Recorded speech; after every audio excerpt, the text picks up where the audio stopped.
Welcome to grade I fire. मेरा नाम है सुधीर और आज के इस वीडियो में हम लोग बहुत इंपॉर्टेंट चीज़ों के बारे में बातचीत करेंगे जो मार्च 2026 के एग्जामिनेशन के लिए काफ़ी फ़ोन मेरे पास आ रहे हैं जिनके बारे में लोग पूछ रहे हैं और बहुत बेसिक चीज़ें हैं। अगर आप खुद जा करके देखते हो तो बड़ा इजी इंफॉर्मेशन है जो आप ले सकते हो आईएफए की साइट से, लेकिन फिर भी बार बार फ़ोन आ जाते हैं कि सर लास्ट डेट क्या है एग्जामिनेशन को फुलफिल करने की, एप्लीकेशन फॉर्म को डालने की, एग्ज़ाम कौन से दिन होगा, रिजल्ट कब आएगा।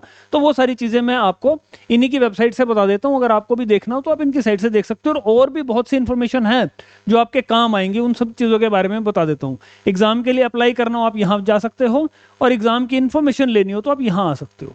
मार्च 2026 एग्जाम, इसके बारे में काफ़ी चीज़ें जो हैं वो आपको मैं आज अपने इस वीडियो में बता दूंगा और आपको बाद में भी अगर ये इन्फॉर्मेशन चाहिए तो इनकी साइट से जाके ले लेना, क्योंकि बहुत से फ़ोन आ जाते हैं दिन में, 4-4 5-5 6-6 फ़ोन आ जाते हैं सिर्फ इन्हीं सारी चीज़ों के बारे में, जो कि सारी इन्फॉर्मेशन आईएफए की वेबसाइट पर उपलब्ध है। एक तो पहली चीज़ ये है कि मार्च 2026 के जो एग्ज़ाम्स की डेट है वो क्या है। तो आपका एग्ज़ाम होगा 26 ऑफ मार्च और 27 ऑफ मार्च 2026 को। इन 2 दिन आपका एग्ज़ाम कंडक्ट कराया जाएगा इंडिया की सारी ब्रांचेस में और वर्ल्ड वाइड जहां पर भी एग्ज़ाम हो रहे हैं। और एग्ज़ाम की लास्ट डेट बहुत से लोग पूछते हैं, तो देखिए 3 नवंबर को फॉर्म आपके आ गए थे इनकी वेबसाइट पे, तब से आप सब लोग अप्लाई कर रहे हो फॉर्म को। और इसके बाद ये है आपकी, देखिए लास्ट डेट, ये है लास्ट डेट आपकी मंडे 19 जनवरी 2026। 19 जनवरी 2026 तक आप एग्ज़ाम के लिए अप्लाई कर सकते हो। और इनका टाइम एक बार देख लेना कि अकॉर्डिंग टू जीएमटी आप ये टाइम वो लोग दे रहे हैं, क्योंकि ये इंटरनेशनली सेम टाइम पे ये लोग एग्ज़ाम की डेट जो है वो बंद कर देंगे। आपको मैं बता दूं कि आप इन चीज़ों को 19 जनवरी सोचने की बजाय आप इसको 17 या 18 जनवरी लास्ट समझना। 19 जनवरी को आप डालोगे तो हो सकता है कई बार साइट में भी दिक्कत आ सकती है, हो सकता है आपका फॉर्म भी उसमें भी किसी प्रकार का कोई करेक्शन की रिक्वायरमेंट होगी तो दिक्कत हो जाएगी। आप 3-4 दिन पहले ही अपने फॉर्म को सबमिट करा देना। अगर आप लास्ट डेट्स में फॉर्म फिल करने के शौकीन व्यक्ति हो तो भी आप 19 तक मत जाना, 17 या 18 तक इसको करा लेना। उसके बाद एक चीज़ और आ जाती है कि जी इसके बाद भी अगर फॉर्म डालना हो तो क्या किया जा सकता है। इसके बाद भी आप लेट फीस के साथ 26 ऑफ जनवरी 2026 तक, 26 जनवरी तक आप अपना फॉर्म जो है डाल सकते हो। लेकिन इस केस में क्या होगा, इस केस में आपकी जो फीस है वो थोड़ी बढ़ जाएगी। और वो फीस कितनी बढ़ेगी वो मैं थोड़ा सा आपको बता देता हूँ। फीस के लिए आप यहाँ पे चले जाना, इन्फॉर्मेशन फॉर कैंडिडेट्स। यहाँ पे बहुत सारी इन्फॉर्मेशन है, इनमें सबके बारे में मैं डिटेल में नहीं बताऊंगा, आप खुद इनको जाकर के देख लेना। मैं आपके एग्जाम के बारे में बता देता हूँ कि अगर आप 19 जनवरी तक एग्जाम का फॉर्म अगर फिल नहीं करते हो, उस केस में आपकी जो है वो लास्ट लेट फीस जो है वो आपकी लगेगी।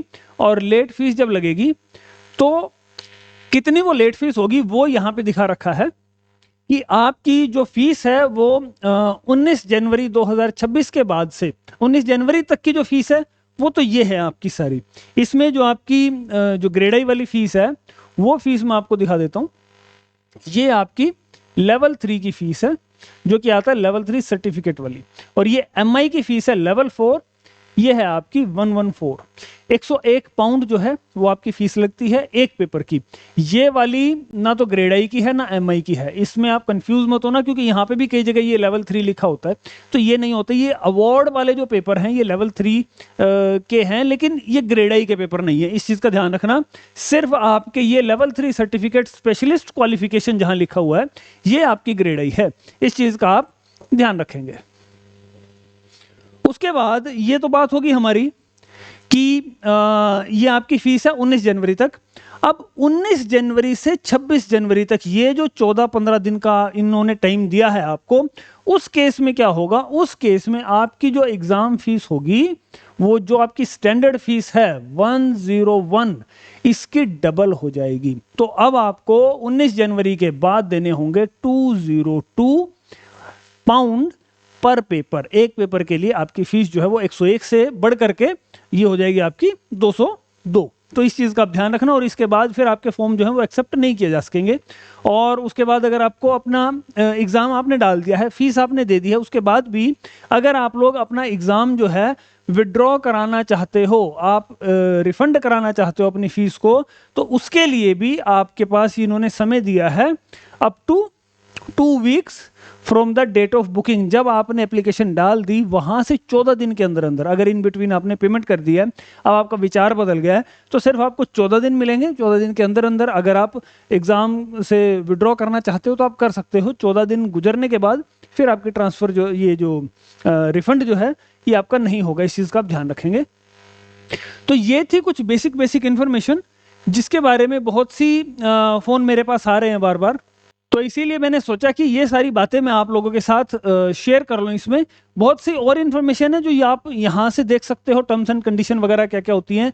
डेफरल के बारे में कई कैंडिडेट पूछते हैं, तो उसकी तारीख जो है आपकी 24 अप्रैल है। और डेफरल क्या होता है, क्या चीज़ होती है, इसके बारे में मैंने पहले भी वीडियो बना रखा है। ये बेसिकली उन लोगों के लिए होता है जो लोग किसी सर्कमस्टांसिस के कारण कुछ ऐसी दिक्कत हो गई है कि वो एग्जाम नहीं दे सकते, उसके बाद उनका वही एग्जाम की फीस वगैरह एडजस्ट होकर के नेक्स्ट टाइम जब भी एग्जाम कंडक्ट होता है तो वही फीस में वो लोग एग्जाम दे पाते हैं। तो वो कुछ सर्टेन सर्कमस्टांसिस होते हैं जिसमें ये डेफरल जो है आप अप्लाई कर सकते हो। तो इसकी पूरी टर्म्स एंड कंडीशन के बारे में यहाँ पे सारी डिटेल दे रखी है। तो ये आपकी इसकी जो डेट है वो है 24 अप्रैल, मतलब एग्जाम होने के भी 20 दिन बाद तक का टाइम इसमें मिलता है। तो ये सारी इन्फॉर्मेशन है, आप यहाँ से जाकर के सारी इन्फॉर्मेशन ले सकते हो। एग्जाम की टाइम टेबल मैं आपको एक बार फिर से दिखा देता हूँ, किस दिन कौन सा पेपर होगा, ताकि आप दोबारा से इसके बारे में बहुत बार फोन आते हैं मेरे पास। तो आपके जो पेपर होंगे यहाँ पे आप देखना, ये तो ऑनलाइन पेपर्स के लिए है, ये आ गए आपके लेवल 3 वगैरह के लिए। पहला पेपर आपका ये है लेवल 3 सर्टिफिकेट फायर सेफ्टी। हमेशा आप ध्यान रखना L3D वाले जो पेपर होते हैं वो आपके ग्रेड आई के होते हैं। तो पहले दिन होगा 10:30 बजे से 1:30 तक आपका फायर सेफ्टी का पेपर, और दूसरे दिन 2 पेपर हैं आपके, एक ये और एक ये है इंसिडेंट कमांड वाला पेपर, और ये है आपका एविएशन फायर ऑपरेशन वाला। तो पहले दिन सवेरे वाली शिफ्ट में फायर सेफ्टी और शाम की शिफ्ट में आपका एविएशन फायर ऑपरेशन का पेपर होगा। और दूसरे दिन नेक्स्ट डे, ये आपका सेकंड डे का आ गया, इस दिन क्या होगा आपका, सवेरे वाली शिफ्ट में आपका होगा फायर इंजीनियरिंग साइंस L3D1, ये रहा, ये आपका एग्जाम होगा। और शाम की वाली शिफ्ट में 2 पेपर हैं आपके, इनमें से कोई एक आप पेपर दे सकते हो, एक या तो लीडरशिप एंड मैनेजमेंट का या फिर फायर इन्वेस्टिगेशन का। तो ये कुछ ऐसी इंफॉर्मेशन है जो आप लोग इंटरनेट से, वेबसाइट से, IFE की वेबसाइट से इंफॉर्मेशन ले सकते हो। आप वहां जाकर के साइट से ज्यादा इंफॉर्मेशन लेने की कोशिश किया करें। इसके अलावा कोई ऐसी इंफॉर्मेशन है जो आप लेना चाह रहे हैं, आपको साइट से नहीं मिल रही है, उस वक्त आप मुझे फोन कर सकते हैं, मुझे व्हाट्सअप कर सकते हैं, मैसेज कर सकते हैं। उम्मीद करता हूं आप एग्जाम के लिए बहुत अच्छे से तैयारी कर भी रहे होंगे। अगर नहीं कर रहे हो तो शुरू कर दीजिए, क्योंकि समय लास्ट में बहुत कम रह जाता है। With this words, thank you very much, thanks a lot.